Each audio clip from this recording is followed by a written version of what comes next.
Hi guys, Miss Buckner. Today I'm going to read Curious George Builds an Igloo.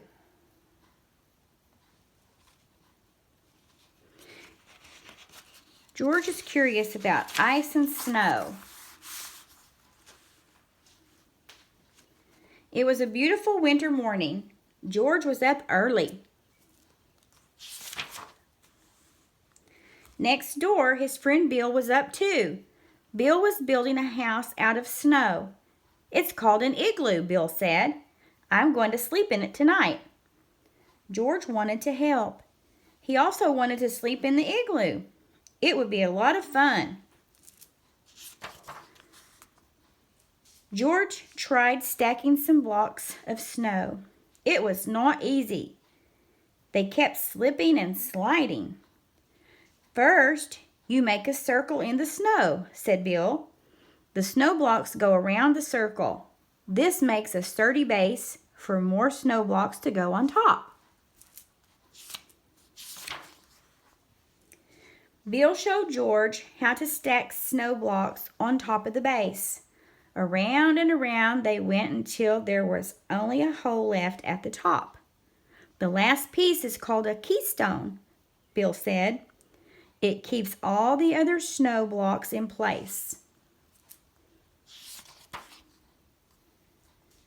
"You have to fill in all the cracks," Bill said. "This keeps the igloo nice and warm inside." They smoothed out the snow blocks. Bill and George filled all the spaces with snow. George was impressed, but Bill's igloo was a little small. George wanted to build his own igloo, a big igloo that could fit his bed and some friends and maybe a party with music. George got to work. This time he made the circle bigger. He stacked the snow blocks around and around just as Bill had taught him. George worked on his igloo until the sun went down. It was a big igloo. It even had a window. But George was a tired monkey. He did not have time to fill all the cracks with snow.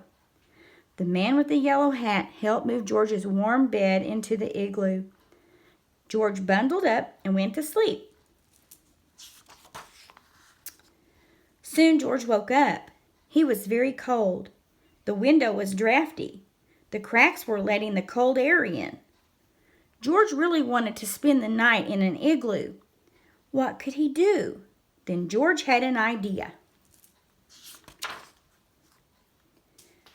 The man had told George to come inside if he got cold. So George worked quickly and built a new igloo in his living room. It was nice and warm inside the house.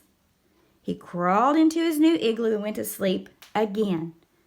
The living room was the perfect temperature for sleeping, but it was too warm for a house made of snow. George's indoor igloo began to melt. When George woke up the next morning, his igloo had melted.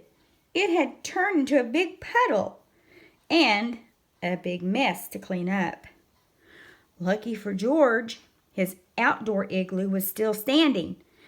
The big igloo was too cold for sleeping, but it was just right for a party. George and his friends spent the whole winter playing in his big igloo until it melted away in the spring. The end. I hope you enjoyed the story. See you next time. Bye-bye.